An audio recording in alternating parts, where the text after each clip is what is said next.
రుద్రప్రయాగ అంటే మనకి ఇటు కేదార్నాథ్ నుంచి వచ్చినటువంటి మందాకిని నది, అలాగే ఇటు బద్రీనాథ్ నుంచి వచ్చినటువంటి అలకనంద నది, ఈ రెండు కలిసే ప్రదేశాన్ని రుద్రప్రయాగ అంటారు.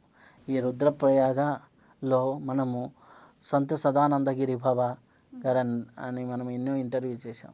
వారి యొక్క గురుస్థానం కూడా అక్కడే అన్నమాట. సో చాలా అద్భుతంగా ఉంటుంది. ఇక్కడి నుంచి ఒక 40-50 కిలోమీటర్ల దూరంలో పార్వతీ పరమేశ్వరుల వివాహం జరిగిన ప్రదేశం ఉంటుంది. ఆ పార్వతీ పరమేశ్వరుల వివాహం జరిగిన ప్రదేశంలో ఇప్పటికీ ఆ రోజు వివాహం రోజు అగ్నిహోత్రం చేస్తారు కదా, ఆ అగ్నిహోత్రం ఇప్పటికీ మండుతూనే ఉంటుంది. ఇప్పటికి ఏంది, ఇన్ని యుగాలు మారినా, ఇన్ని యుగాలు జరిగినా అది మటుకు అలాగే మండుతూనే ఉంటుంది.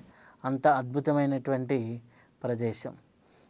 అట్లాంటి అద్భుతమైనటువంటి ప్రదేశాన్ని చూడవచ్చు. ఆ యొక్క అలకనంద ఏమో ఒక వర్ణంలో వస్తూ ఉంటుంది. ఆడ చాలా అంటే సోనప్రయాగ అని, విష్ణుప్రయాగ అని, నందప్రయాగ అనేసి ఇట్లా అంటే మనకి చాలా ప్రయాగలు ఉన్నాయి అన్నమాట.